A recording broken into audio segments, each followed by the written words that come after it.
All right. Good evening. This is my name is Justin Priola. I'm the GIS manager for the city of Baton Rouge, Parish, East Baton Rouge. This is I think it's our 11th celebration of our International GIS Day, City of Baton Rouge. We've done it for a few years now. We like to have a presentation here where some of the bright minds in GIS in this region can and even further beyond that can come and show off kind of what GIS is and what they're working on, and kind of give you an idea of what GIS is all about and what we do with GIS every day and what other organizations do with it. So, let's see. So as you can see, we say we're International GIS Day. This is one of many worldwide GIS Day events. As you can see, there's this is all things that are going on right now, or maybe today at some point around the world. We're part of that, and I know Esri, we have a couple people from Esri here. I know they promote promote that, and we all is this thing? Sorry. So we all promote that. We look at it and we say, hey, this is something we want to share with the world, share with people who may not know much about GIS. This is what we do. So so this is the program we have. It's a low one. Okay, sorry about that. So I will start with a short presentation kind of on what our department, our data analytics and performance section does for the public. It's very short, but it'll give you an idea of kind of what we do as a city parish with GIS. The GIS is contained within the data analytics for performance section of the Department of Information Services. And then we have the Director of Information Services here. I think Eric's, I don't see him, but he's here. And then the next first presentation after mine will be from Trish Solinski, I hope I pronounced that right, and Riley Nolan from Esri. And this is their presentation name, Innovating GIS with AI Assistance. Sorry, I think these things are out. They haven't been charged.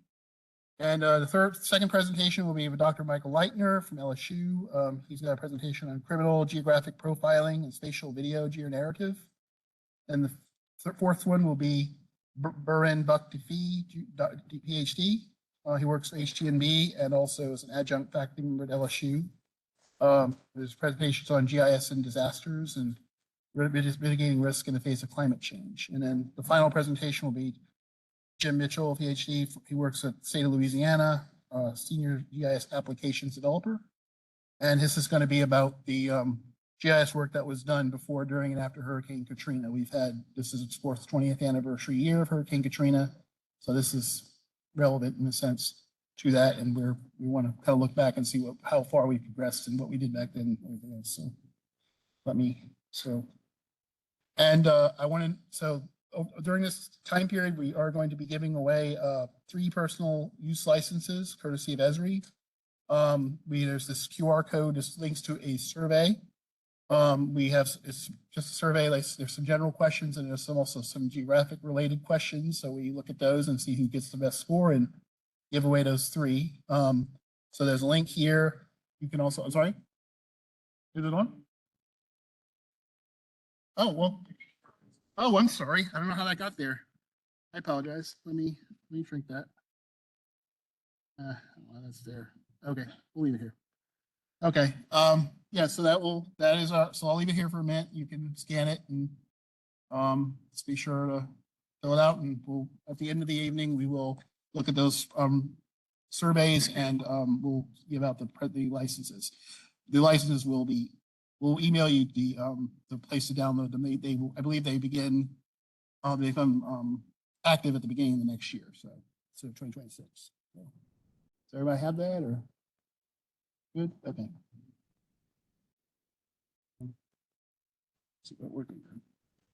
Okay. So let me start with GIS with my presentation as manager of the data analytics and performance section. Basically a GIS manager, same thing. I want to go over a brief overview of what our section GIS does for the city parish and for the taxpayer.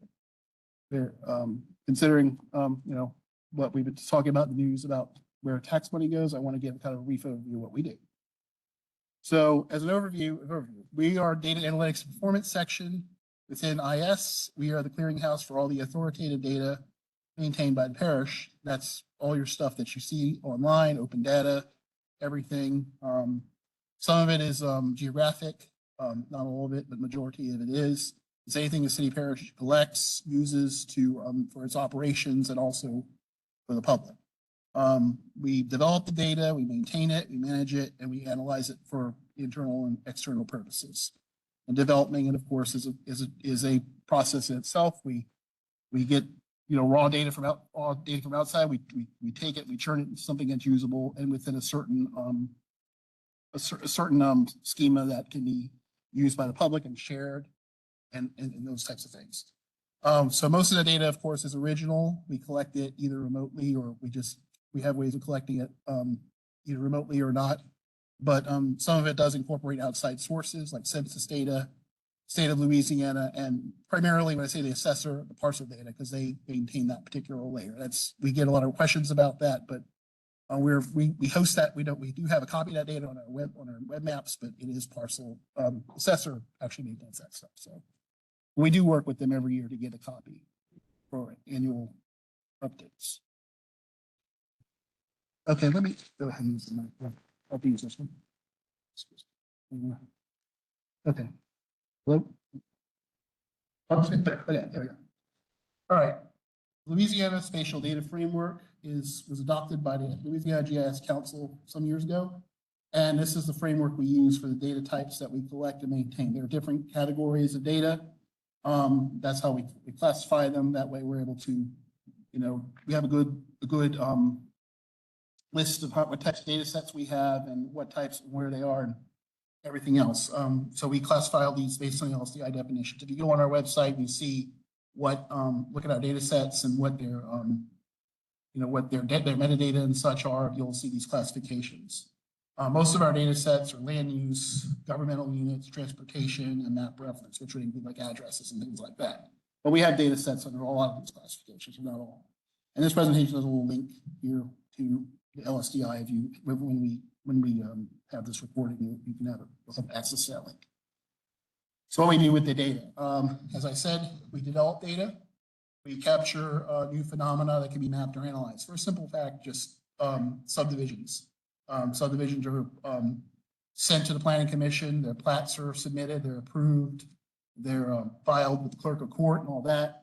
We get the geometry from the engineer. We put it into our maps, and we digitize it. We get lot information, and everything else that goes with it, all the data and metadata that goes with the lots, including addresses and things like that. So that's just a simple example. There's lots of other things we do, streets, things of that sort. Zoning, we update that.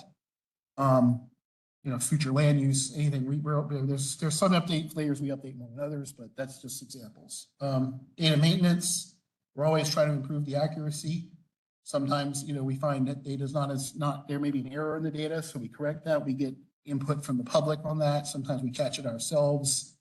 Sometimes there's revisions that we find if a geographic feature has moved, like a stream, maybe it was realigned for some reason. Those types of things. Business names will change, businesses come and go, those types of things. So that's maintenance, that's ongoing. We do that quite often. Data management. This is part of larger data management that IS does. We try to ensure conformity with all the best accepted data best management practices. We try to make sure that the format of the data is such that it can be shared, that it's understandable to the public, that it's a format that can be can basically be sent out to other places, and they can read it and understand. And not just, we're not talking just file format. We're talking about mainly the columns and the rows and the names of that, and the field types and everything else. So, and another thing is to harmonize the data collection between city parish departments. So we want to be sure that the other departments are using that data and collecting it in the right way and sending it to us, so we have it in the right format. And then when we send it back to them, they know what they can do. They know what to do with it, it doesn't confuse them. So clear with that. And then data analysis. We use the data as base for reference maps. We have all sorts of those on our website. People in the city parish will astromaps for various different things like council districts or whatever. So those are internal, external customers.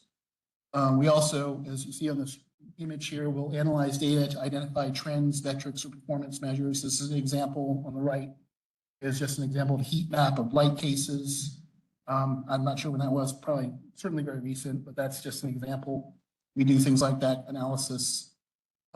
There's much more you can do with analysis. We are always looking for opportunities to show off our analytical skill techniques and abilities. So that's public dissemination data. I like to mention it's your data. You paid for it. Taxpayer dollars paid for it. So it's all open. Of course, we have our open data portals. We have two. There's one that's mainly for tabular, which is data.brla.gov, and then there's the other one, which is for our EBR GIS open data portal.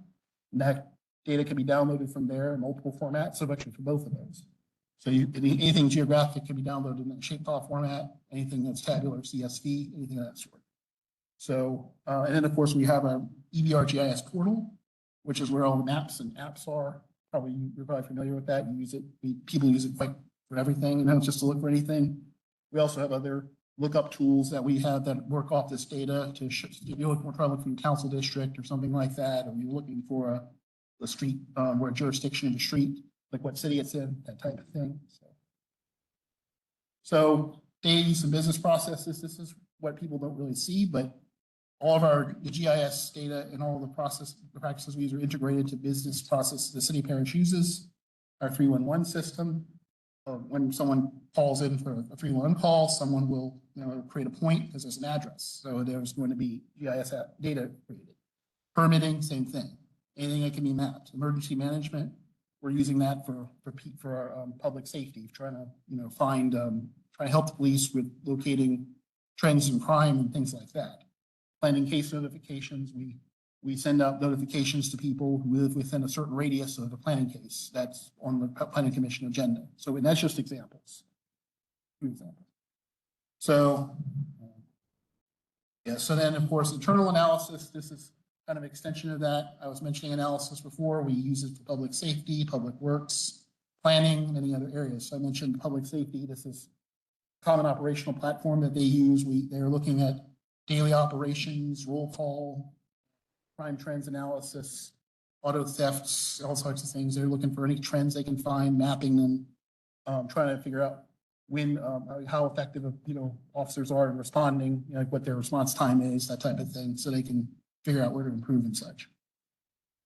And this is an example, something we're working on right now, Community Watch. We're taking some of the stuff that is in PSCOP and looking at it on a local level for the homeowners associations and the crime prevention districts. These are folks who have asked us about it.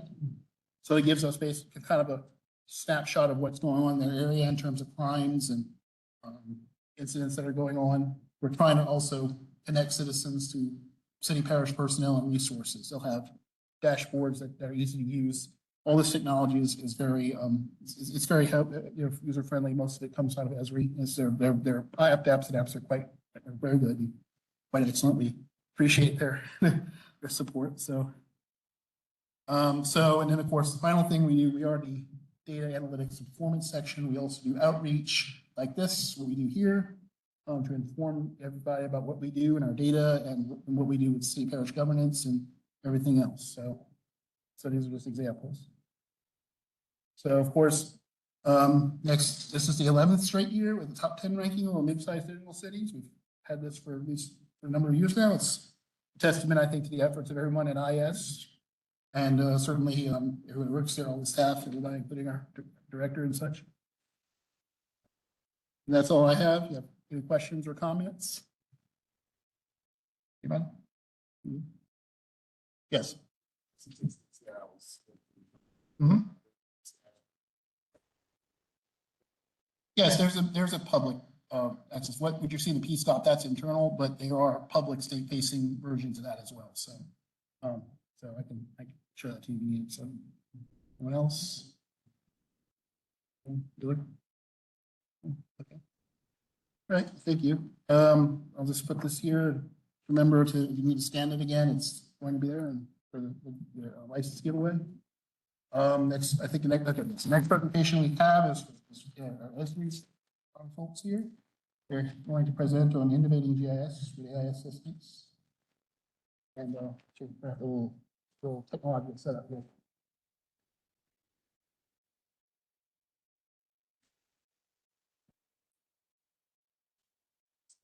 You might be using this, it's back.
Do you need the notes?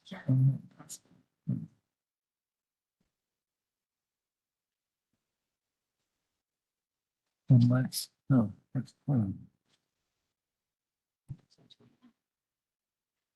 on, let's try that. Just give us a few more minutes. Sorry about that. Let's plug yours in there.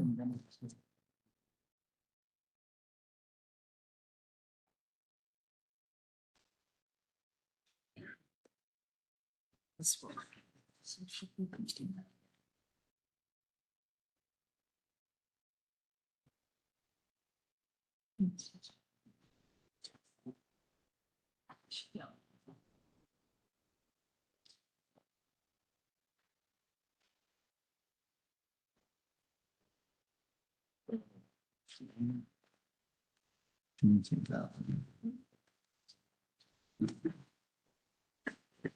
Hold.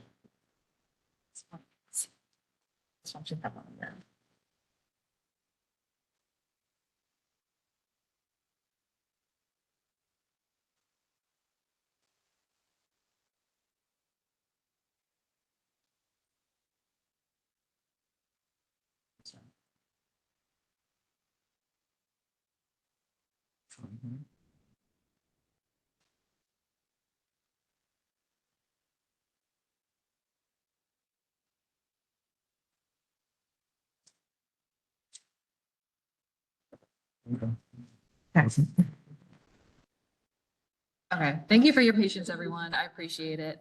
I have some live demos that I'm really excited to show you, so thank you for bearing with me while I get my screen set up. So my name is Riley Nolan. Gosh, okay, thank you.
screen here.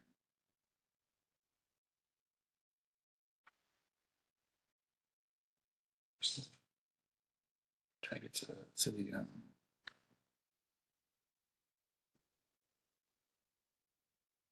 have that presentation.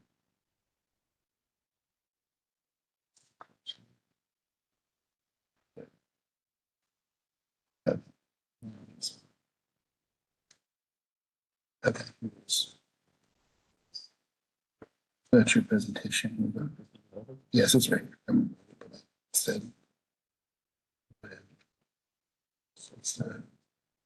And here's your presentation.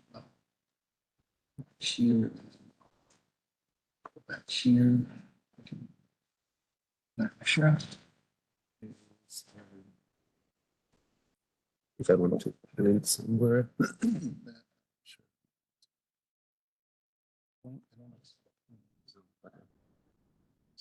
Absolutely. Sure. Yeah.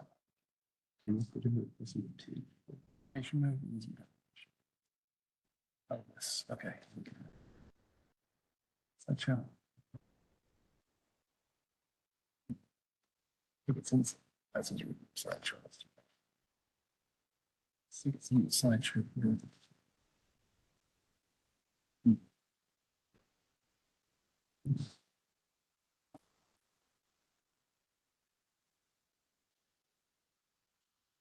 I'm slideshow. Yes. Oh, it is? Yeah, so let's see, Okay. yeah, And how can I move? just arrow down, up and down. Oh, oh, it doesn't change here, huh? So, um, let me see that moves in this. Oh, here it is. Okay. Sure. I tried to do a presentation. Let's see. There it goes. There it goes. Come on. Okay. That's from me. I don't know what's making that.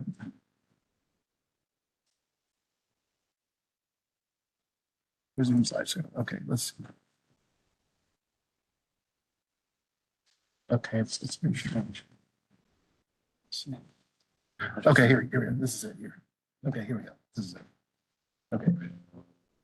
Just full star. Yeah, full star. Okay. Sure the sound. Okay. Not the wrong thing. Sure.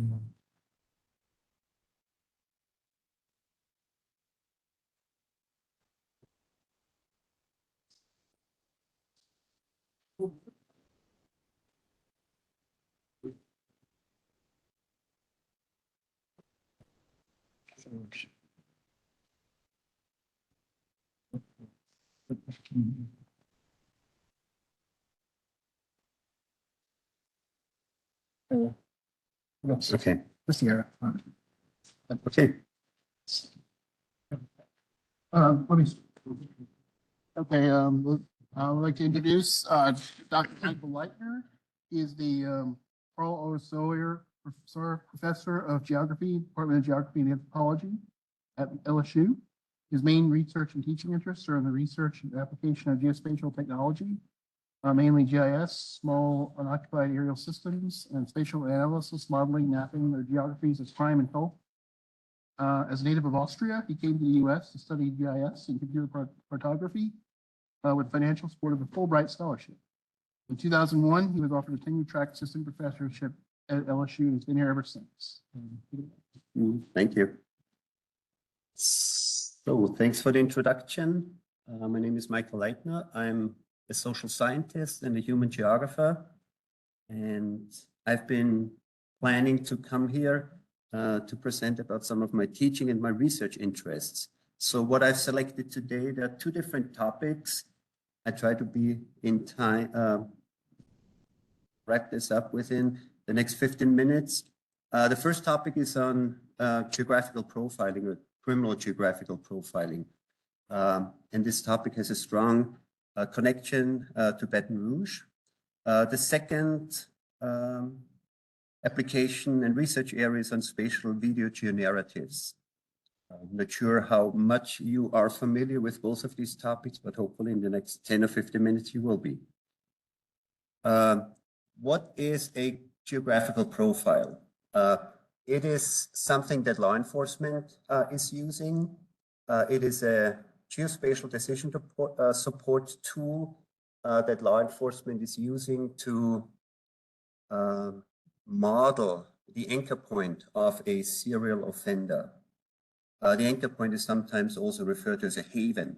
A haven is a safe place where ships come in the evening, or when a storm is outside, they find rescue in the haven. The anchor point or the haven for a serial offender is often the residence of that offender, and we would like to model that.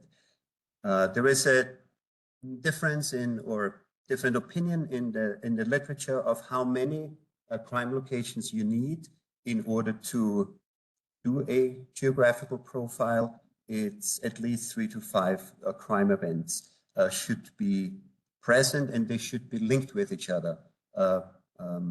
Criminologists are using what they call a linkage analysis to link a series of crimes to one person or to a group of offenders. We have different types of serial offender, and geographical profiling would only work well for the marauder type of serial offender. Who is the marauder type of serial offender? That's the left graphic. You see the anchor point in the middle. Then you have an activity space that somebody establishes around his or her residence. Not only criminals are doing that, but everybody, all of us are having activity spaces. This is a concept that has been developed in geography.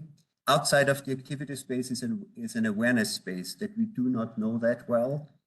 We have heard about it, we have traveled through it, but we do not know it as well as the activity space. The activity space is immediately around our address. We feel very comfortable being inside our activity space, and the activity space includes activity nodes. And these activity nodes would be the workplace, the school, place where we go for leisure activities, places where we shop, and so on and so forth. So the marauder type of serial offender spreads the crime location in all directions around the anchor point, but within the activity space.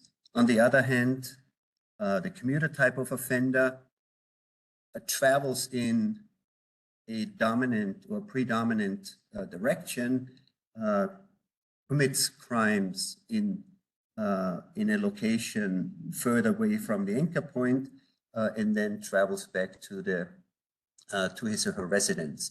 The crimes will always or mostly be happen in the activity spaces. So the serial offender, even so he or she travels in a particular direction and commits the crimes there, there is a former activity space or a place that that person knows very well to commit the crimes there. We have also seen hybrid cases between the marauder and the commuter. So sometimes a person can behave like a marauder, other times that person can behave like a commuter. Criminal geographic profiles work for the marauder case very well, but also for the hybrid case. Geographical profiles were developed in the 1980s. At the beginning of the 1980s, these were the early methods, models that were done on a piece of paper, hand-drawn. They were not very complex. They were very simple. Why was it at the beginning of the 1980s? That coincided with a shift in law enforcement and sociologists looking at the crime and looking how they could solve a crime. A couple, Patricia and Paul Brantingham, developed what we call today environmental criminology. And environmental criminology is a collection of different concepts and theories that the Brantinghams collected, and they put the environment in the focus of the investigation. So previously, psychological profiling was used and was concentrating on the person, on the offender, and trying to understand why that person was committing a crime. Now, in addition to psychological profiling, environmental profiling looked at the environment and trying to understand why a crime would happen in a particular environment. So there were factors in the environment that were investigated to find out how those factors would increase the likelihood for a crime to happen or to become a victim of a crime. Obviously, as soon as you look at the environment, at the spatial component, geographers became very prominent in geographical profiling. Also, the development of GIS happened in the late 70s, in the 80s, in the 90s. And today, if you want to do a geographical profile, you need a GIS to do the analysis and to do the mapping of it. So let's go back 20 or 25 years ago in Baton Rouge. From the mid-90s to the early 2000s, there were many there were an increased number of female victims were murdered in and around the Baton Rouge area. The first person that was arrested for the crimes, for the killings, was Derek Todd Lee. If you look at the date when he was apprehended, it was May 27th, 2003. And the law enforcement was able to match at least 7 victims, female victims, to Derek Todd Lee. Other women that were murdered during that time frame, their DNA did not match to Derek Todd Lee. So at that point, police knew that there was a second serial killer in the Baton Rouge area, and that other person was Sean Vincent Gillis. It took about a year for Sean Vincent Gillis to be also apprehended. His anchor point was at Virgin Avenue, which is very close to the LSU campus, parallel to Lee Drive. And he lived with his girlfriend, and he traveled from that residence to commit the crimes and then came back to that residence. He was apprehended April 29th, 2004. He has been incarcerated and is at the Louisiana State Penitentiary. I will show you a criminal geographic profile for Sean Vincent Gillis. We collected the data from public sources and created the geographical profile. This is not the geographical profile. In the meantime, different software packages have been developed to do a geographical profile. One that is very prominent is the journey to crime geographical profile. Journey to crime means that we have to find out the travel behavior of criminals from their anchor point to the crime location.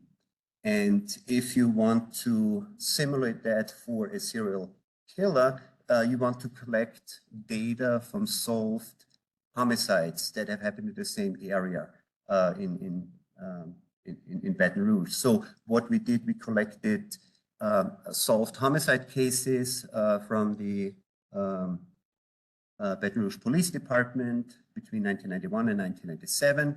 And for all these cases, we knew where the killing took place, and we had the anchor point location. I think we collected over 300 of the cases, and based on that, we were able to do these distance decay functions. So distance decay, there are three functions or three curves in here.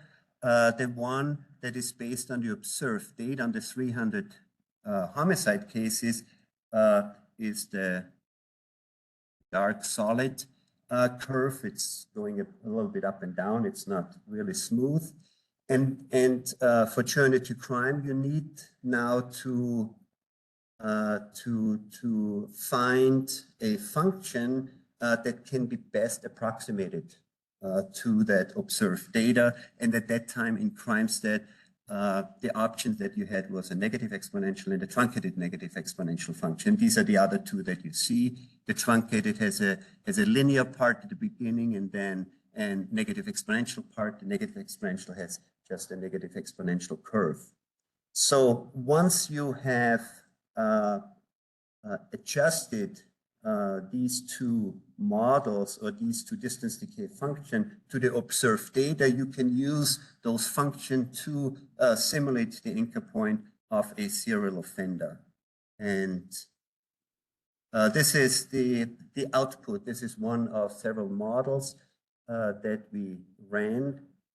You can see the Mississippi River. You can see the I-10, I-12, I-110, the I-10 that goes to Lafayette. And then in the background is a regular grid. And the regular grid includes colors from light green to darkest green. And the darker the green, the more likely it is that the modeled anchor point is one of those cells with the dark green color. The two cells with the highest likelihoods, the highest densities are the two cells that are here in yellow. I should also mention that the blue dots, these are the crime locations. In most cases, we had the body placement locations. This is the inset map. There were more points. The furthest point, I believe, was at Whiskey Bay. One of the dead bodies was found at Whiskey Bay by a fisherman. That's about, 20, 30 miles to the west from here. I'm not sure if you see there is a red rectangle in the middle. That's the residence. That's the actual anchor point. And the two cells that are in yellow are the modeled anchor points. So this is, first of all, Sean Vincent Gillis behaved like a typical marauder serial offender. He spread his crime locations all around his actual residence, Virgin Avenue. And then the result of the geographical profile shows us that the second cell, the second highest cell, is also the cell, the second highest cell of the modeled anchor point, also included his actual anchor point, the residence on Virgin Avenue. So this is one of the best geographical profiles that we have ever created. We did it only after the fact, after he was arrested. If we would have known about the methodology and if we would have collected data beforehand, maybe with this information, the police would have caught Sean Vincent Gillis earlier. Okay, now let's shift gears. I will talk a few minutes about spatial video geonarrative. This is also a connection to Baton Rouge because we collected the data in Baton Rouge and did some of the analysis here. We have a setup of three different technologies, equipment. All the way to the left, that's a spatial, we call it a spatial video. It's a simple video camera that also collects GPS location. So for each frame in the video, we collect the GPS location so we can put the content of that video frame into a GIS because of the GPS location. Also, there is a timestamp that is collected for each of the frames. So in a sense, what we collect with this, with the spatial video, we collect what we see, right? You can mount the camera. We did it in the inside of a car. You can mount it on a boat and on any vehicle and travel through we traveled through some neighborhoods in Baton Rouge. The second is the one in the middle. That's a simple recording device. So we can record interviews of people that are with us in the car, and we collect data of things that people say, right? There is a timestamp that is also included in the recording device, and that timestamp can be matched to the timestamp in the spatial video. So we can, what we record, also put on a map because of the connection with the timestamp. And then we were also using some sensors, some variable sensors that we could use to collect temperature. We could collect heartbeat. We could collect blood pressure, and we would put it on the wrist of a person that was driving with us in the car. And while we were doing the interviews and driving through the neighborhoods, we would collect data second by second. Also, the variable sensor had a timestamp, and we could match the timestamp to the timestamp of the recording device and the timestamp of the spatial video. And we could also map the feelings of the person in the car on a map. And I'll show you what that looks like. So with the variable sensor, we can collect what we feel. From some of the data from the variable sensor, in moments of stress, the stress level can be collected. So our idea was that there are some situations along the ride with the car where stress level would be higher and others where stress level would be lower. So the topic that we selected was urban blight. I think in the first presentation, a blight heat map was shown. So we were collecting, I've used this technology, for example, to develop a graffiti GIS in Krakow in Poland. I've used it to look at street advertisement in a mid-sized city in Austria.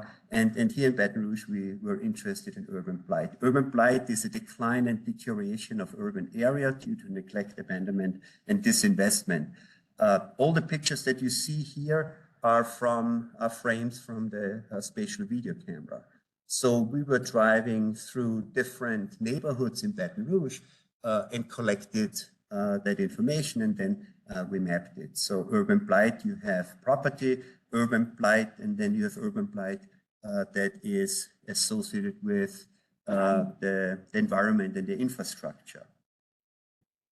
So what do our results look like? These are some of the neighborhoods that we selected where we only did the spatial video. Each dot represents a location of an urban blight. It is actually very cumbersome, and this was some research that we did a few years ago.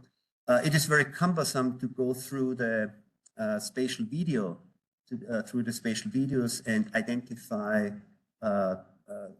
certain urban blight factors and then to put a point on a map.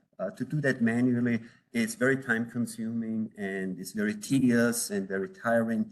So we have been trying to use AI technology to automatically detect urban blight indicators.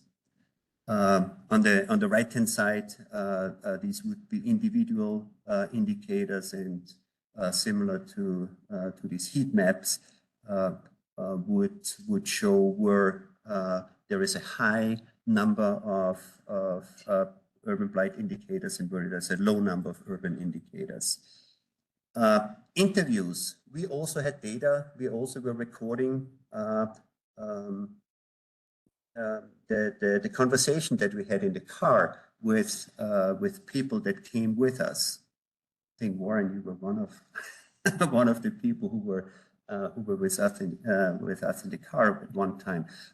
We selected a particular route, and you see the route on the left-hand side, and there are lots of pins along the route because there is a new software, or relatively new software, that a friend of mine with his group has developed. It's called Word Mapper. It's for free. You can, if you contact Andrew Curtis, he's at Case Western University in Cleveland, Ohio.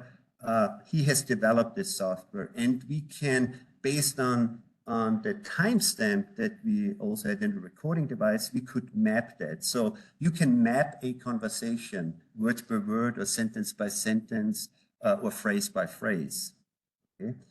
This is the interface of the software. These are different examples. It may be the letters may be too small so you can read it, but these are the various sentences that were said during the drive with the car at the different locations when they were said. We also did some sentiment analysis, so whether this was a positive, a neutral, or negative connotation, the phrase or the sentence that was spoken. And you can do a lot of analysis with that, a text analysis. These are some of the result of our physiological measurements. Remember, we had this variable sensor that allowed us to calculate the stress level of people. You may have recognized that the routes were part in really nice neighborhoods in the Garden District. Then we crossed Government Street, and we were driving north, and we were getting into neighborhoods with lots of blight indicators. So what we expected in the outset, and this is partly also why we did this research, if we are in really nice neighborhoods, the stress level of the test person, if you wish, in the car would be fairly low. As soon as we cross into poorer and neighborhoods that didn't look that nice, stress level would go up. We did not really see that. What we saw is that the stress level was very high at the major intersections.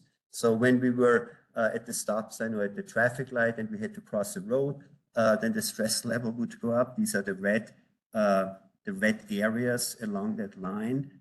And what we thought had happened is that the car provided a safe environment, and we were all sitting in the car and we're driving around. It was in the middle of the day. If we would stop the car and would have suddenly suggested, let's walk around in those neighborhoods, then I think the stress level would have been different, would have been elevated in some of the neighborhoods in the northern part of that route. Also, what we found out, and I think this is something why we were also doing this project. If you collect information from different areas of how we experience our environment, what we say, what we see, and what we feel, sometimes it could happen that we say something, but we feel the exact opposite. But we say it because we think it's good it is good to say it. So what we found out, and we found out some contradicting results. For example, the male participants, they would say, I feel very safe in this neighborhood, even so the stress level was very high at that location. Whereas female, they would say, I'm not comfortable very here. I'm not comfortable in this neighborhood, and also the stress level were high. So for the male participant, we saw a discrepancy between what they were saying and what they were actually feeling. That's about it. Here's my contact information. We have published both of these application areas, and yeah, I'm happy to answer any questions that you have. Thank you.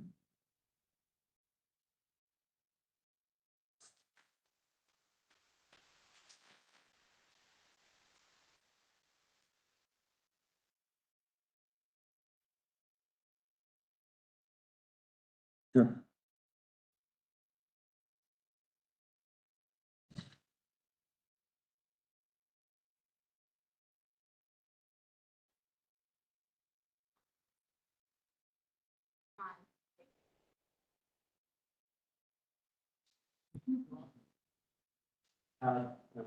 The device here. I mean, it's been really good that we did it for 5 years ago.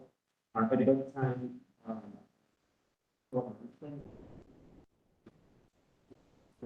we are two.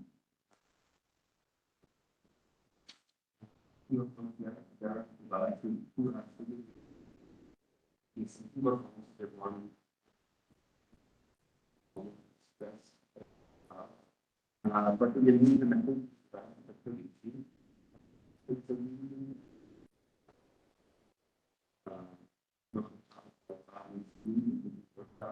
so I think it is not.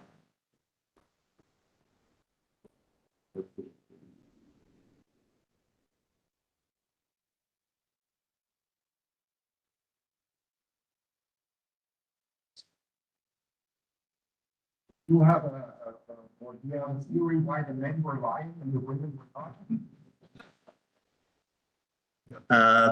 It was something that we did not really expect, but when we looked at the data, we found that discrepancy that happened with the male people, but didn't happen with the female people. I don't know, maybe the men try to be strong or showing that they don't fear anything, and maybe it's some type of a macho behavior. I guess as psychologists, sociologists would really be good to answer that question. But it was yeah, it was kind of significant that the difference in what was said and then what was felt. And I thought this is something, because if you only do an interview, then you go with the results of the interview. But if you collect the same environment in a different way, then you may get closer to I don't know, to the truth, or to what is really going on, rather than believing just what somebody says in this context. Sure.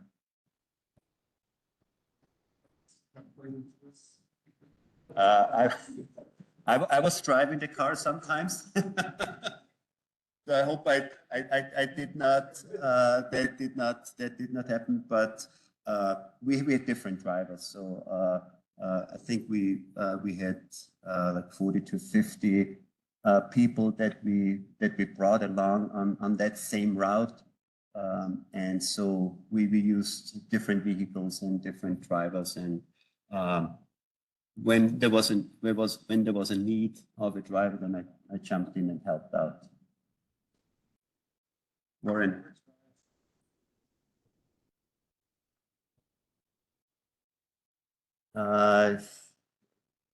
Yeah, we have not. So we selected.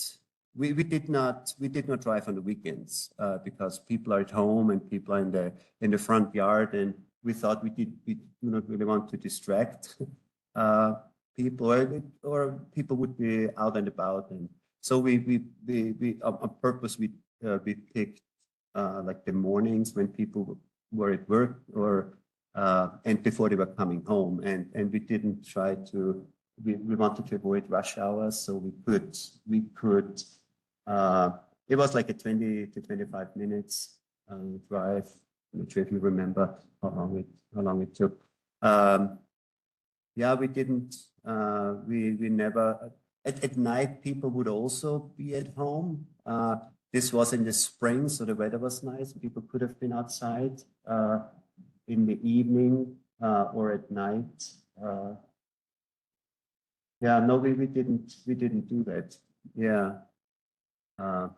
If I would do that again, I would really stop at some point and say, let's get out and walk around. And I'm sure some of the participants may have refused to do that because they would have felt very uncomfortable walking around in some of these neighborhoods, not in the Garden District, not, but in some of the areas north of Florida Boulevard and Government Street.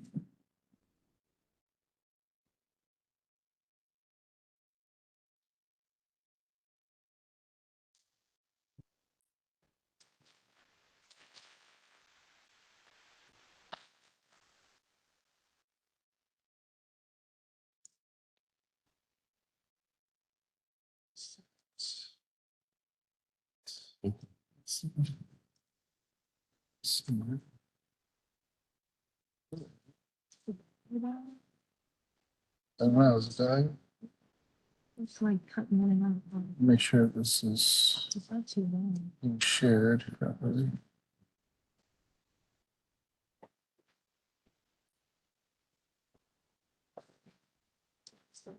Sure that's shared, just making sure that's shared, so. Okay.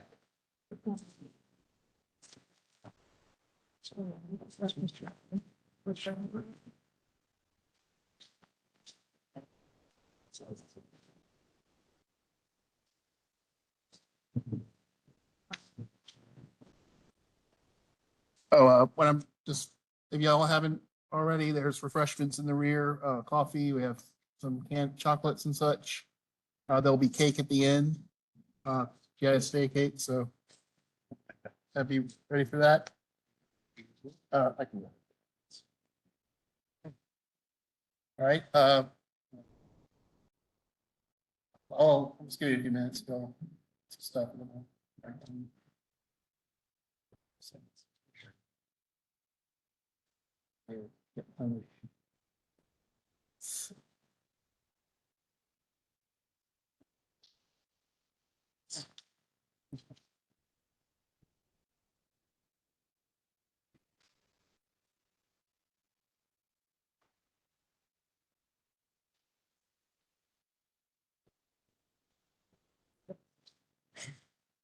Usually do it. Yeah, it's the pink.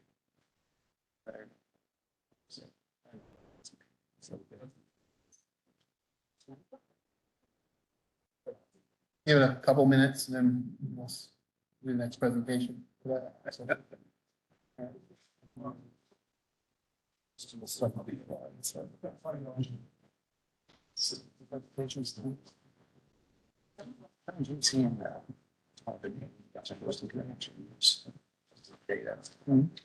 right.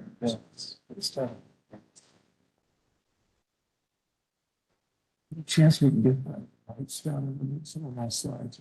That whole dark. Travis. So. Set the guy? Yeah.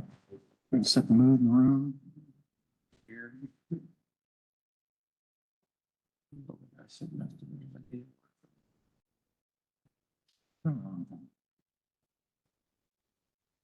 Because you work with Doug.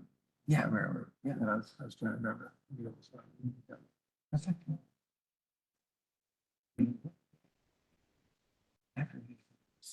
Take background, yeah, they were. Yeah, yeah. Yeah. He's now at Shreveport. Well, if you talk to him, say hi for me. I will. So, probably don't want to be quite that dark.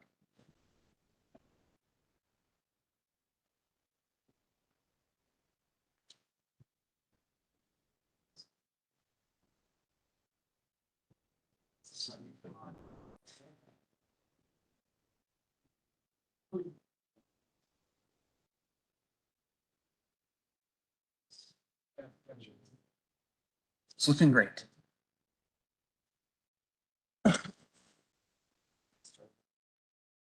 Okay,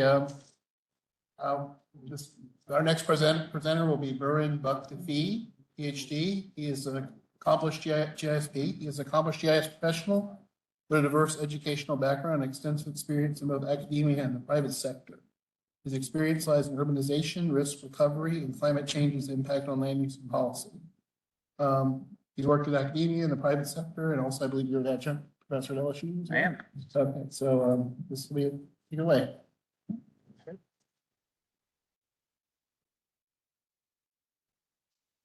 So can y'all hear me okay?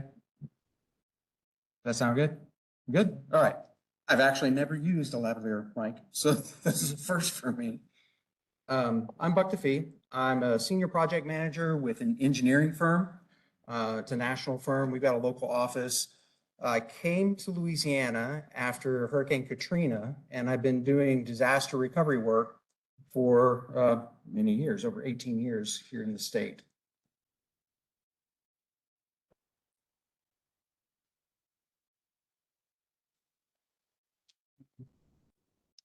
Okay, well, we're stuck here.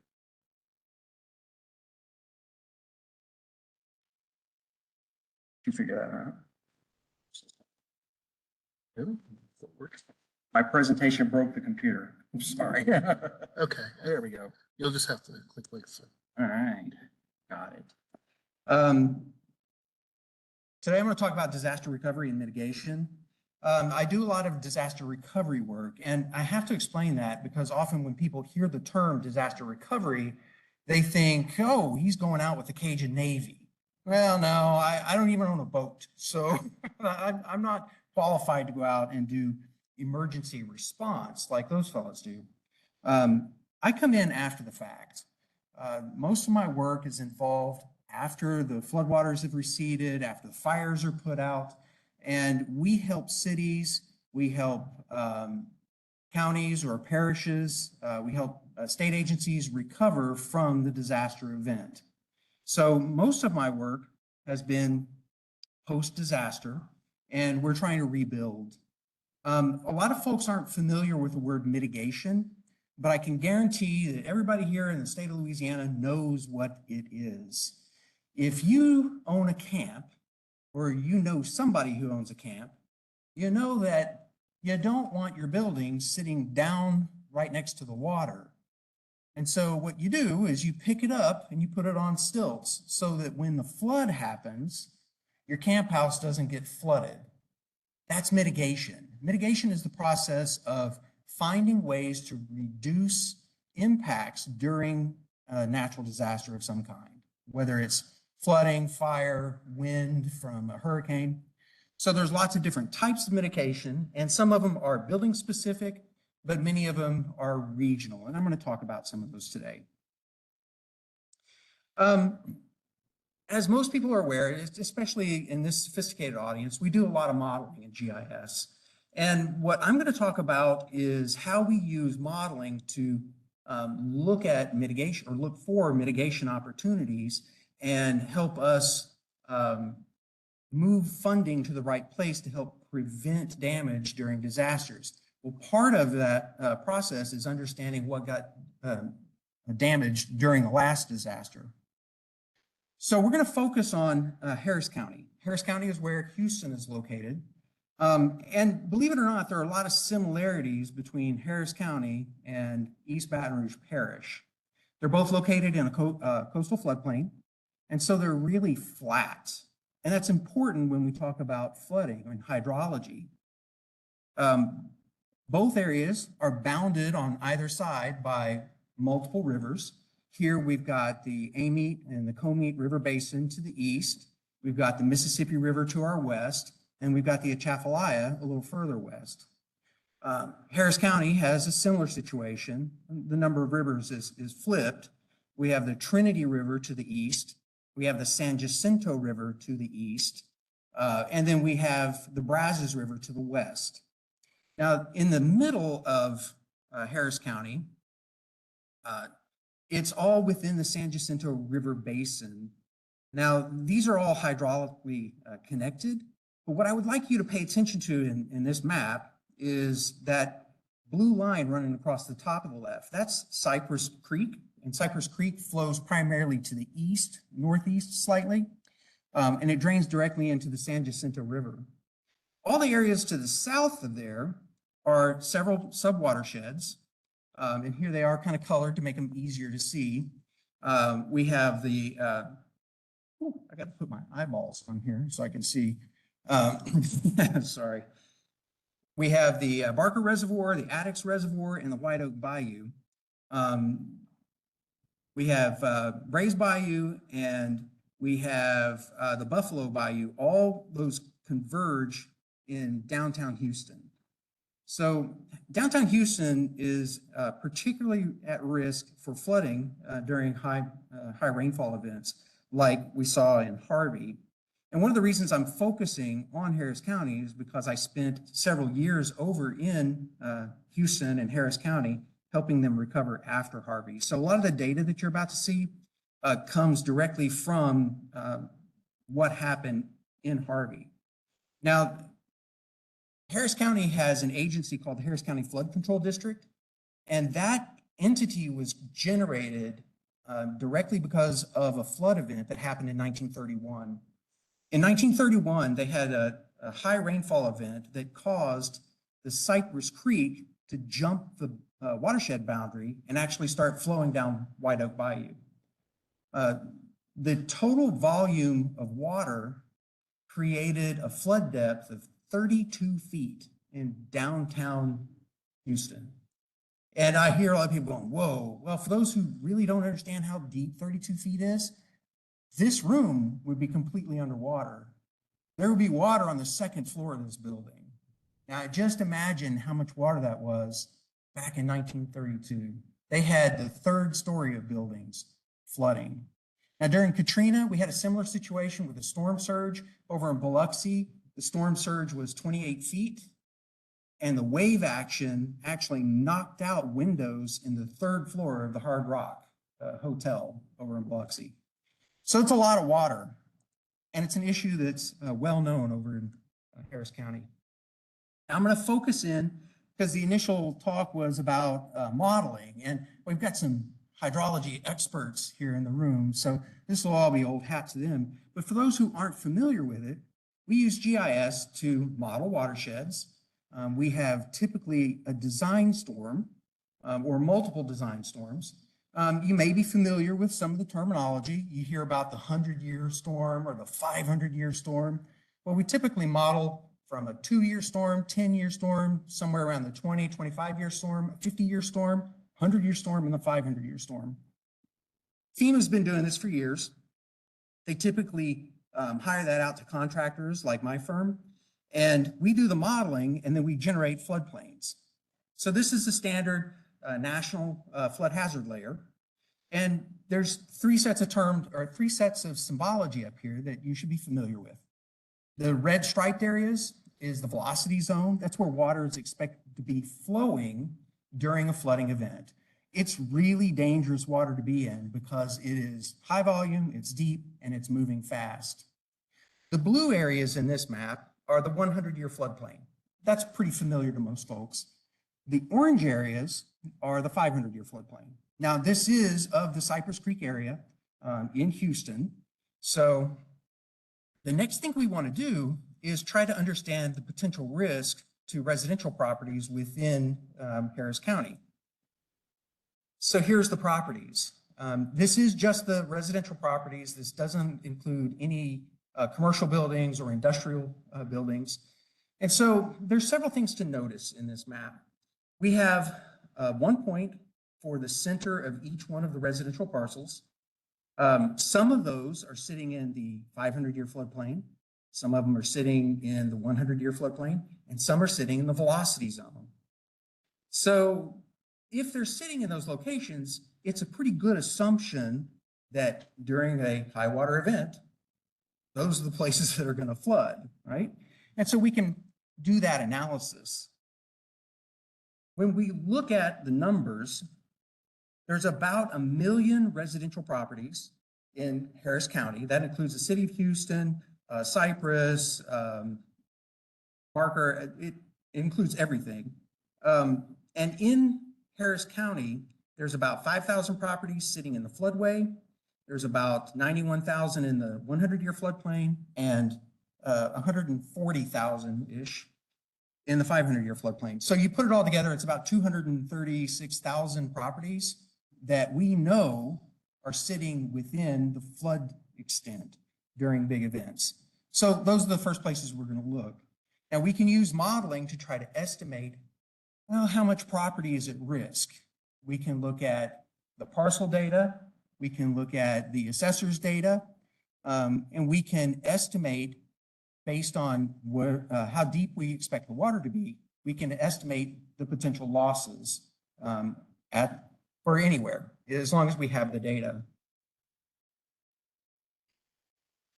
When we look at these broad scale models, it's only part of the story. Really what we want to do is look at flooding issues on a building by building basis so that we can really understand what's at risk. Now we're looking at another portion of Cypress Creek. You see the 3 different flood areas. We've got the floodway, we've got the 100 and the 500-year floodplains. And it's easy to see from the black outlines what houses are at risk. Each one of those black outlines is the footprint of the building and any outbuildings on that particular property. Now, when we're doing the modeling, we have to have a number of pieces of data.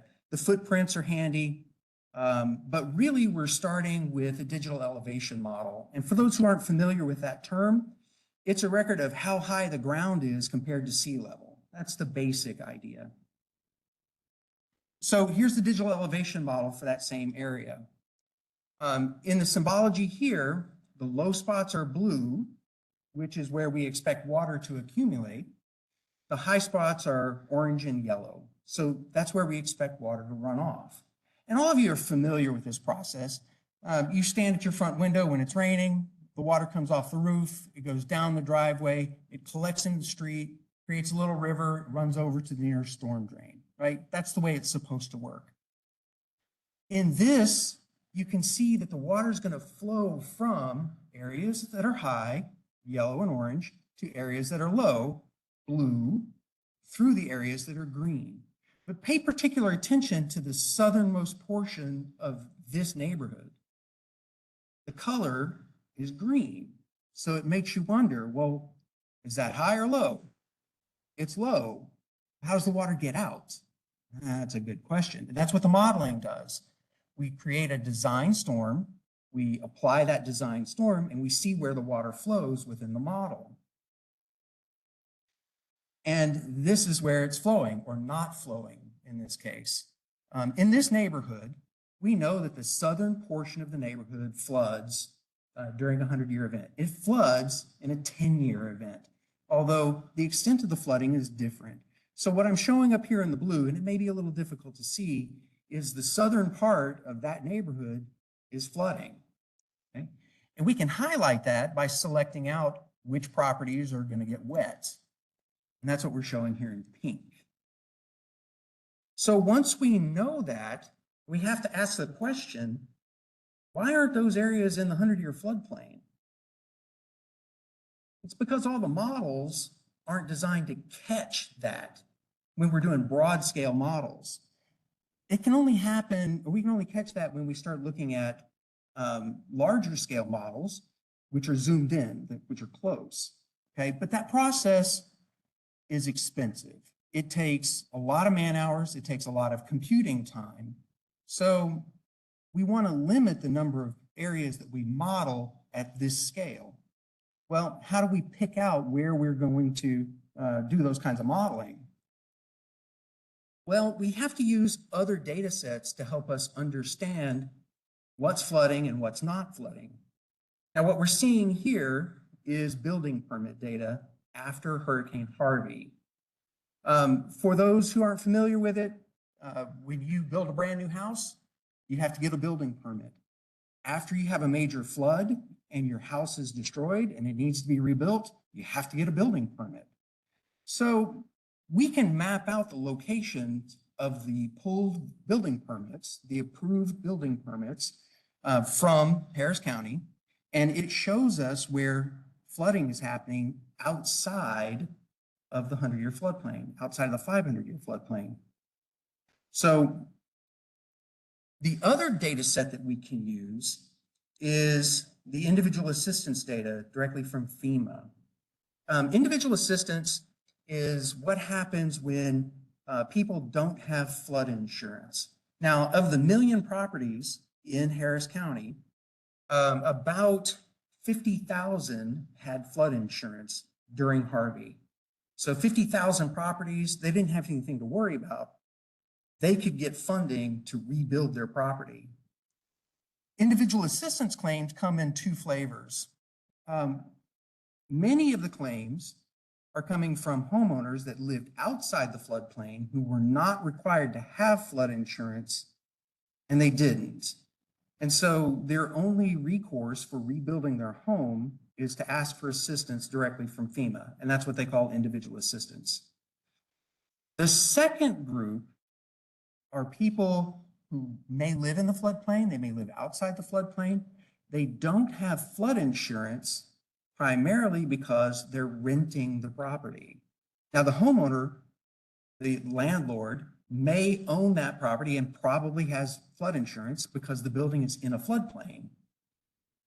But that flood policy does not cover the person who's renting the property. So all the contents, if they're lost, they're lost. And it's on the person who's renting the property to replace them.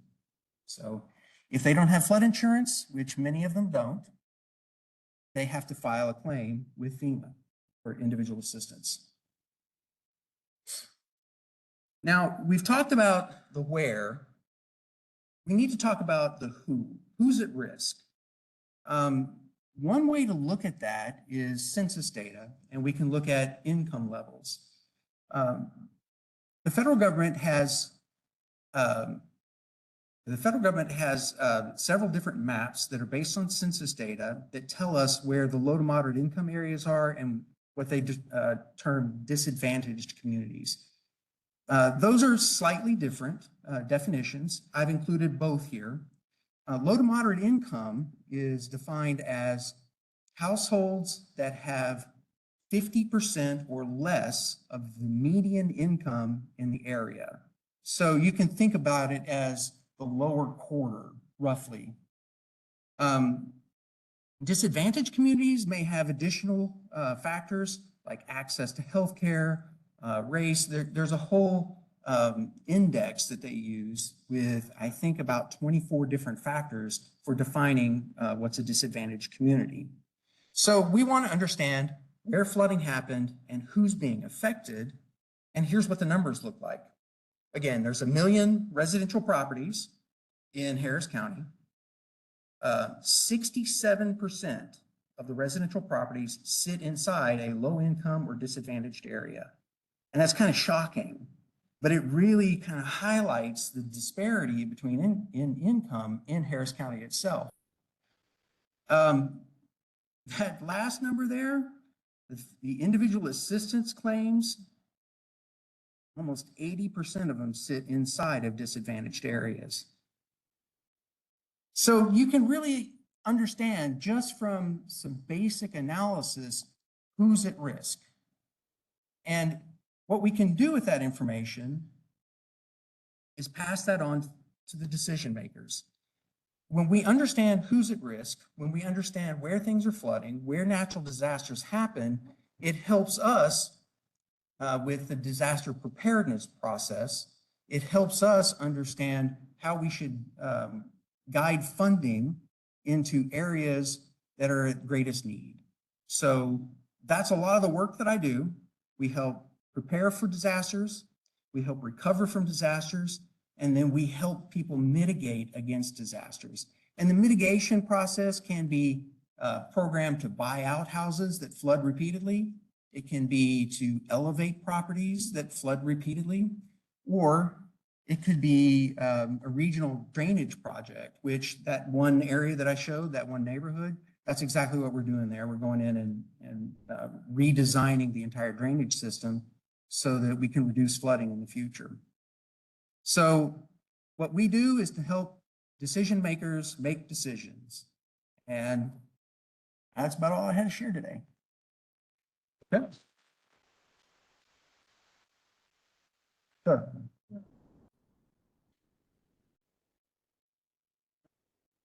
Mhm. Probably very simple. If the school board has schools every day, so the PA and the IOA.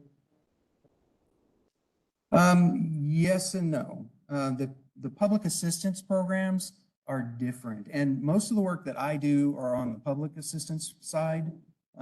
So we do We go in and do damage assessments on public buildings and public infrastructure, primarily focused on municipal places like courthouses and schools and libraries.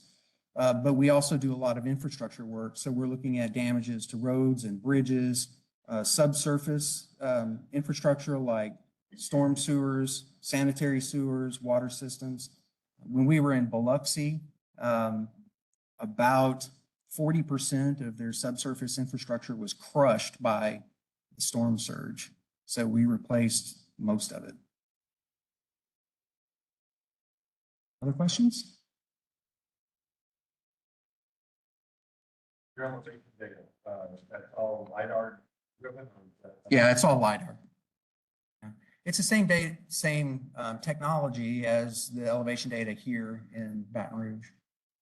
We actually did a lot of the stormwater analysis after the 2016 flood here in EBR and down in Ascension, and it's all based on LiDAR. Okay. Well, there we go.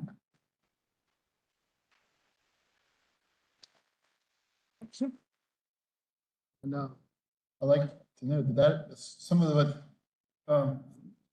Dr. Nafis showed is something similar to what we did after the 2016 flood with analyzing damage. It's quite interesting. Let's see.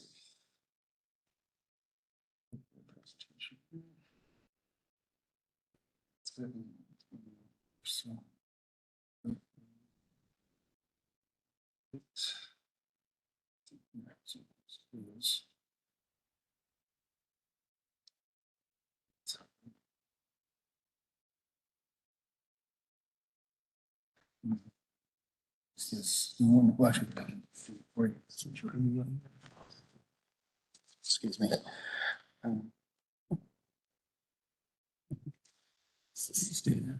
I'll just stay here. All right. I'm gonna let him run the slides so I can stand out here and see him. First, this is a presentation I gave last May at the National Alliance for Public Safety GIS. We had a conference at LSU commemorating the 20th anniversary. We decided to have the conference in May, so you probably haven't heard on the second conference on the actual anniversary. So anyways, I'd like to thank NAPSG. If you're interested in the slides, and you can get it from their website. I also have a second presentation I'll do on the timeline of evacuation. So let's go to the next slide. This show was actually, the slide deck was actually done in 2006. I haven't altered the slides in 20 years. This was in the GIS, the Transportation Symposium that we had annually. And I think it was right after I got my first hip replacement. Next slide, please. So, this thing started actually, before I go any farther, Neil, would you stand up, please? Neil Holmes in the back, first guy I hired when he took the job at DOT. He is a hero of the Katrina event. Neil was my guy working with state police and JOSEP on developing the evacuation plan that eventually evacuated 1.4 million people out of the way of Katrina.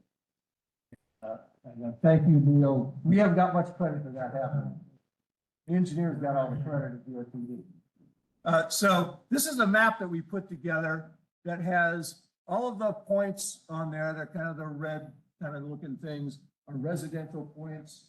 We used data from Experian at the time. I use a company now called Data Axle, which is a Esri business partner. They have residential locations and business locations with all kinds of data on them that are incredibly useful for these kinds of analyses.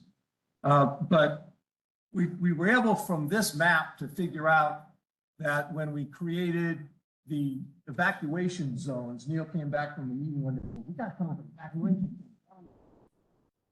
And so I said, well, let's see.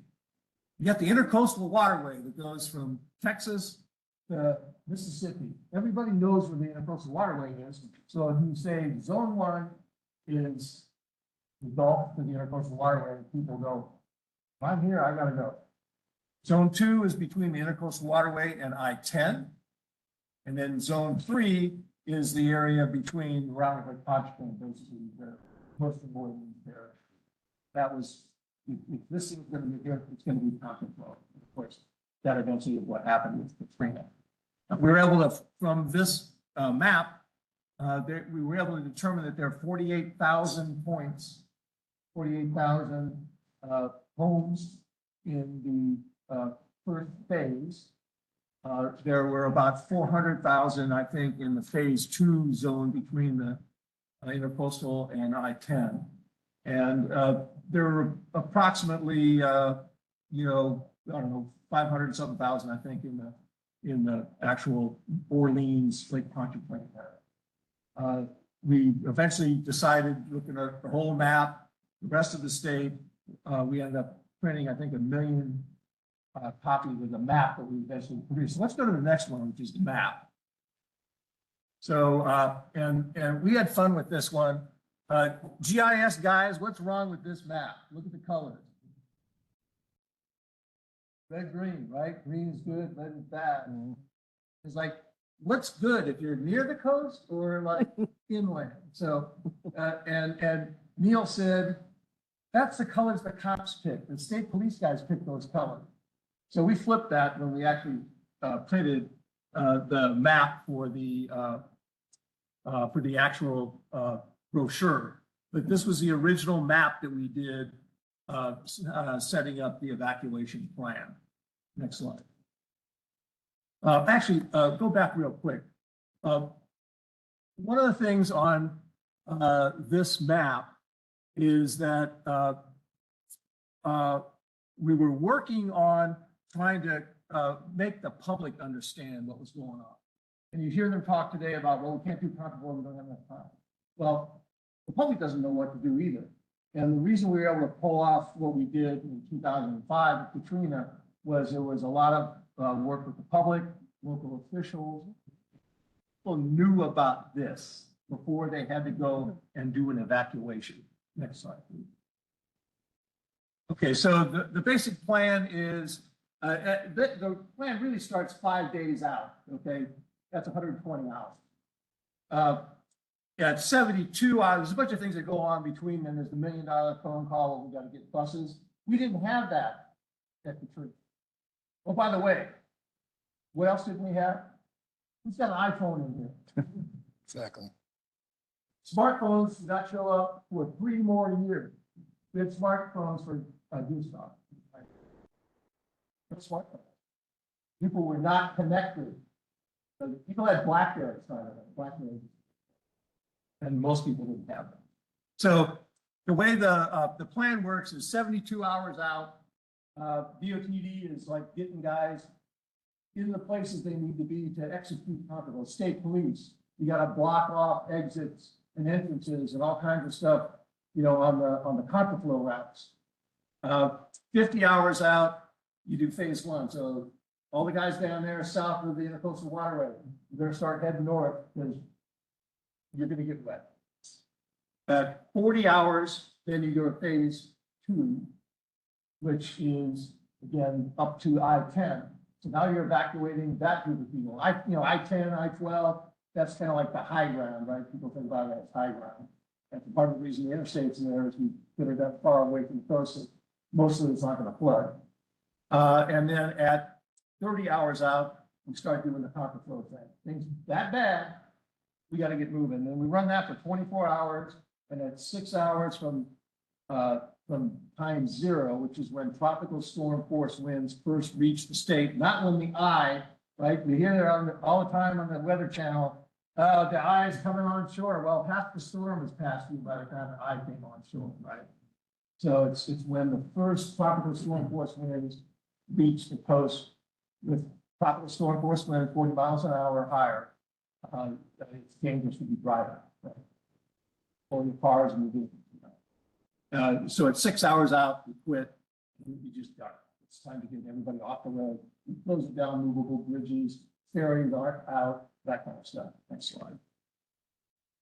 Okay, so this is our actual proof sheet that we printed for the maps that we made. Printed off a million of these. There's this other side to it also.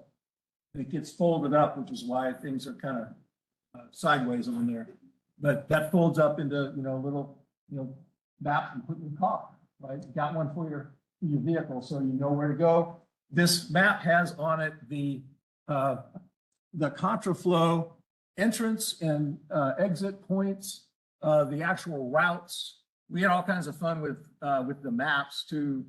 The guys in public information at DOTD decided the maps were too complicated. We had to make them more like a cartoon. So they made a famous cartoon map and they took that out and showed it to the public. And the public said, no, that's stuff with more information on it, not a cartoon. So everybody has an opinion about maps and GIS guy knows that. All right, next slide. By the way, I want to try to get you guys out of here before they lock us in the library tonight. This is on Friday. Tropical Depression 12 formed out over the Bahamas on Tuesday. Told you about 120 hours. That's when you start kind of the initial phases of getting ready for something. That was 117 hours out. So it was already ahead of schedule. Okay. Katrina did not follow the script. 30, 40, 50 hours, no script. It just did its thing. And the interesting thing about the Katrina actual path is you hear them talk about the cone, right? Now, today's cone is, if they did this today, it would be much thinner. It's uncertain the rounder it is. So the cone is telling you, well, 68, 70, 75% of the time, the path is going to be in here. So it's going to go up the east side of Florida, but it actually went around the left side of the cone. Okay, next slide. This is the wind path map. So the wind path, red, hurricane force winds, yellow, strong tropical storm force winds, and blue, the tropical storm force winds. That's where on Friday, right, the thing comes ashore on Sunday afternoon down at Plaquemine. On Friday, this thing wasn't even coming to Louisiana. Friday is how many hours out from landfall? Yeah. That we haven't even thought about it. At this point, we're not thinking about it. Okay. In fact, the night before, I left to go visit my girlfriend in Shreveport. And I found out about it on Saturday night when we were eating dinner. And some of her friends that were over for dinner said, "Isn't it terrible about that storm that's going to hit New Orleans?" What? I got to be at work. I didn't even have, she didn't have a landline and I didn't have a cell phone. So I called Neil and him and my staff are at work already. And I said, "I'll see you tomorrow. I'm catching the bus home." And then I found out Greyhound wasn't running buses in that direction. So Rosemary brought me down to Alec, and some of my buddies picked me up, and I worked for the next 3 days straight. Okay, so that's Friday. Next slide. On Saturday, the storm is down by the Keys. The path is still not coming anywhere near Louisiana. We're going to get maybe a brush by the outer bands of that tropical storm force wind. And, but by Saturday, we're starting executing the plan. So that 72-hour thing, we started at 49 and a half hours out. And we still pulled off, again, the largest evacuation in history at that point in time. Next slide. Okay, this is Neil. Do you recognize this? This is one of Neil. So now we're talking about preparation things. So when Neil moved to North Carolina, I started doing all this stuff myself. So I have an email list. I send people out stuff. My map looks a lot different than this, but we're just trying to give situational awareness ahead of the storm, a day or two or whatever. This is where the storm is going at this point. This is what the winds are going to look like. Just general situational awareness. And that was something that Neil would send out as emails and clog everybody's email boxes with graphics. Now we post them on the internet. And, guy I send one to can open up his phone and go to his email and click on it and see it on his phone, wherever he is. Next slide. Oh, what do we got here? Oh, yeah. Technology, big technology changes, right? There's no ArcGIS services for the GIS guy. This is an ArcIMS map. In fact, we actually got an award for this. This is hydrology stuff, right? Next slide.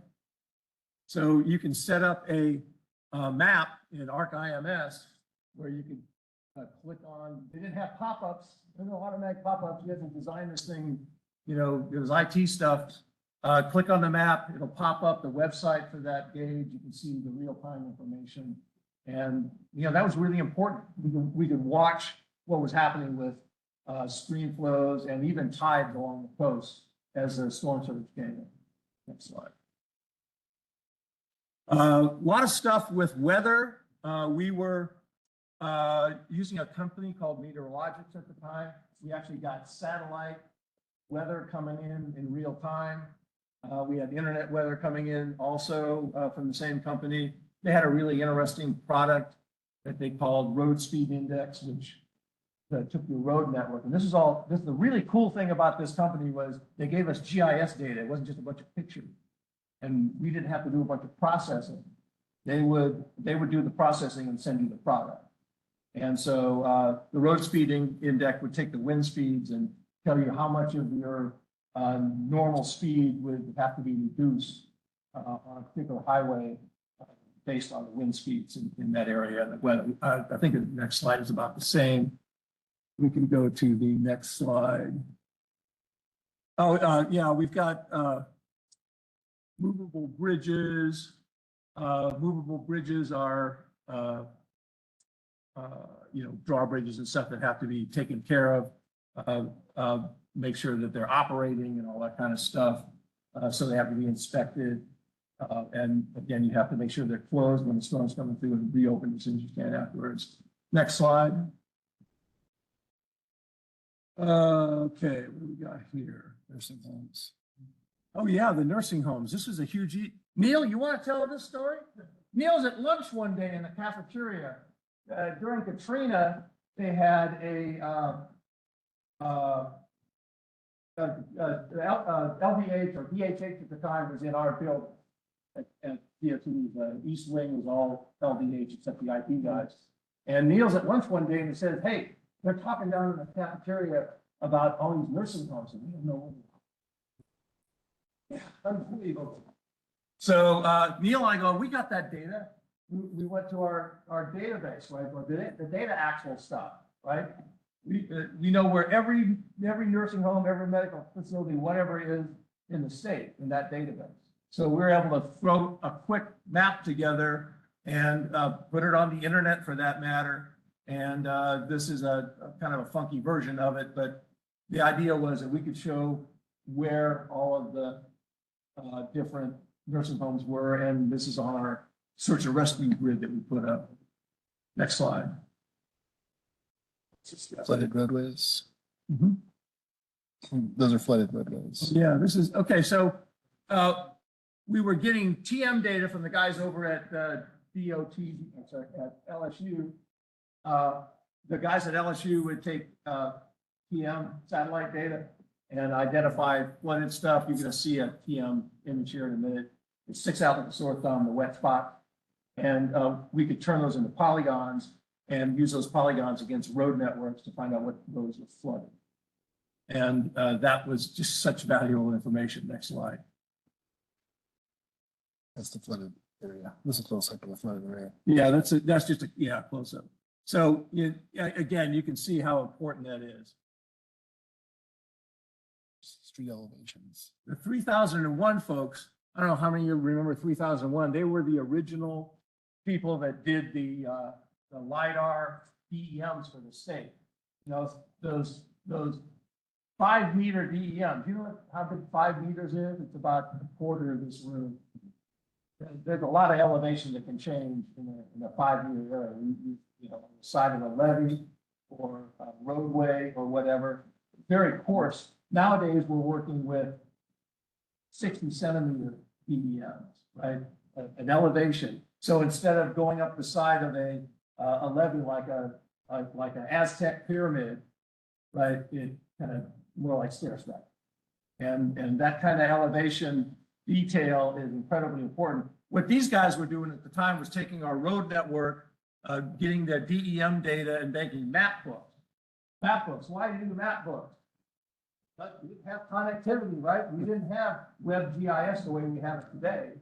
So, and by the way, when the electricity goes out, they don't work as good as a paper map. Okay. Slide. These are movable bridges. Yeah, I'm sorry, there's my movable bridges one. And we had a whole bridge inspection thing set up in ARC IMS. And again, it's so important that you keep the roadways open, and you can probably think of some of the more common movable bridges you find around Louisiana, particularly on the coast, right? I mean, Madisonville is one. You've got stuff down, way down on the coast, like Fouche. So a lot of movable bridges. Next. Okay, so here is an example of the analytical things that you can do once you have all this stuff in a GIS, right? It's take the flood polygons, stamp them on the roads, and sum up the links of all those things, and you can find out how many roads in a given jurisdiction are flooded. It's kind of interesting to look at, the blue bars are flooded, the white bars are non-flooded, which parishes had more flooded roads and non-flooded roads, et cetera, et cetera. Orleans really took a pretty big hit. That's percentages. Yeah, again, we were able to do this stuff within a couple of days of the event, or once at least we had the data, and get that information to Congress. Nobody had a disaster like this before, right? Katrina was like, before Katrina, disasters were like a flood in some valley, like or a forest fire on some mountainside. This is, I don't know how many was around in those days, but it was as far as you could see forever, right? And you can think of some of those pictures on the news of nothing but rooftops sticking out of the wall, but tops of vehicles sticking out of the wall. I mean, it was just, even the FEMA people were freaked out at the extent of the damage. It was like being in a war zone. That's the TM. No, is that the Google? This Google. That's Google. I'm sorry. So Google, let's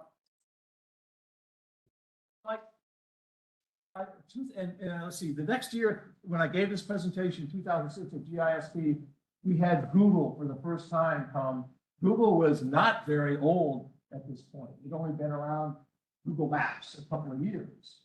And they put out this map that showed Orleans Parish, and you could click on the map and it would tell you how deep the water was there. Now, anybody that knows GIS knows that that's got to be a lot of Google, right? We might be able to do real-time data that way, but that's a lot of speculation and a lot of belief rather than reality. So that was an introduction a lot of people had to Google. And one of the other interesting things was after Katrina, it got to be a big deal, particularly down in New Orleans, that Google was showing the after the Katrina pictures of the city, and they didn't want people to see that kind of destruction. People in Orleans did not like the general public to see all that stuff.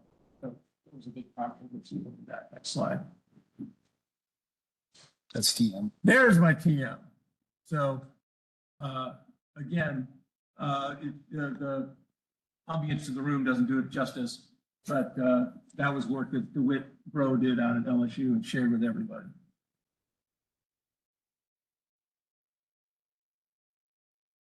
It's DOT, Capture Parish. Yeah, this is a standard DOTD parish map at the time.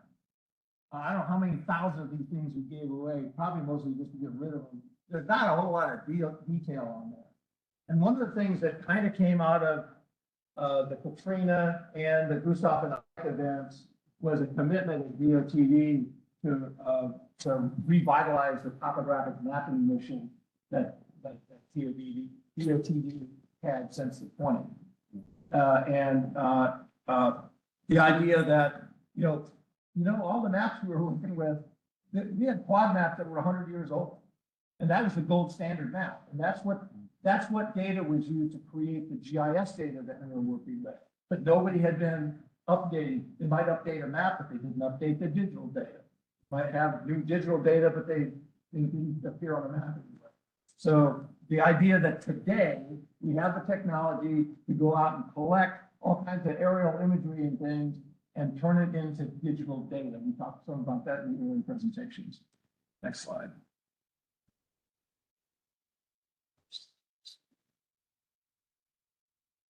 Sorry, what is it? There's the levees at pump station. Oh, I'm sorry. Yeah, okay. All right, so I don't know if you guys can see it on here, but there's the public works section is responsible for levees and for dams and for well, we weren't responsible for pump station.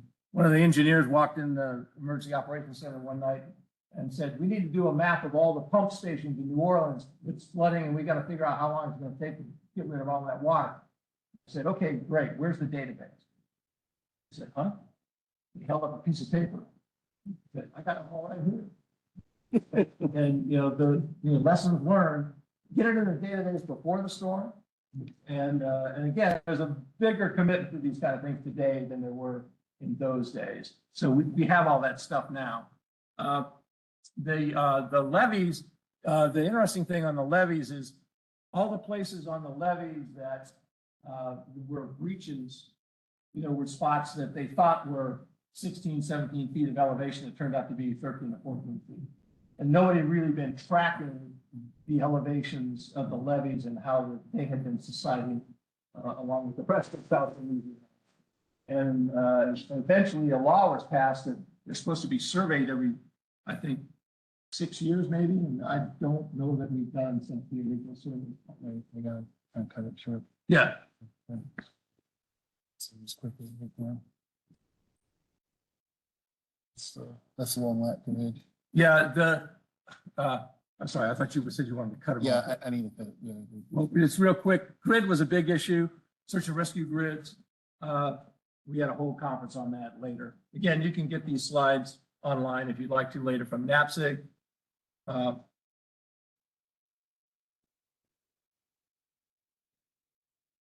That's the great. Yeah, this is a fascinating question.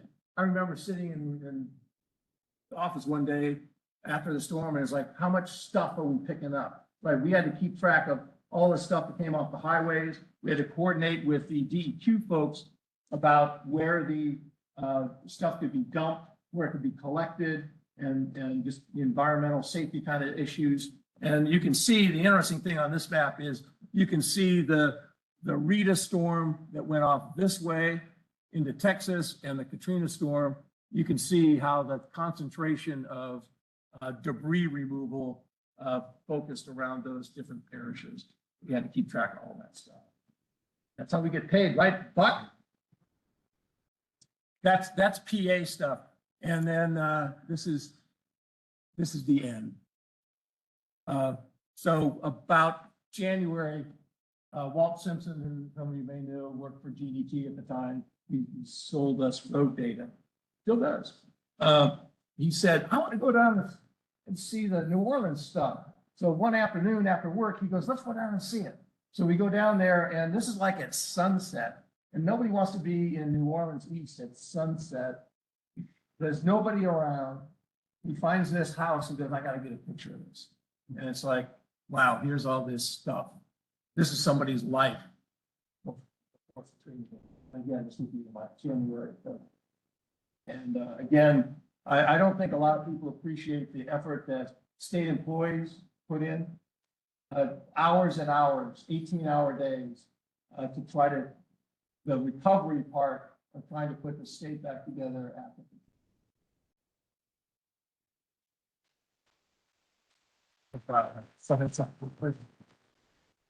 Thank you, sir. Thank you, Dr. Mitchell.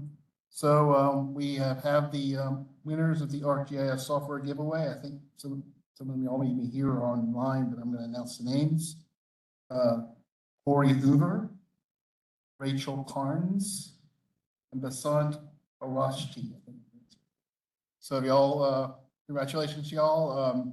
I'll send y'all an email with the instructions to download your student your personal license for personal, it's a personal license.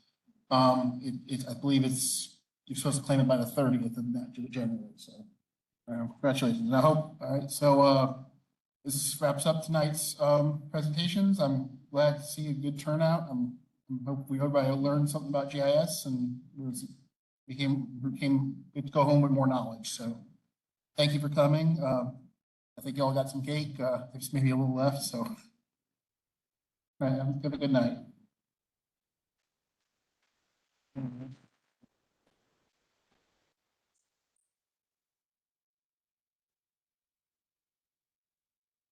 Finish screen.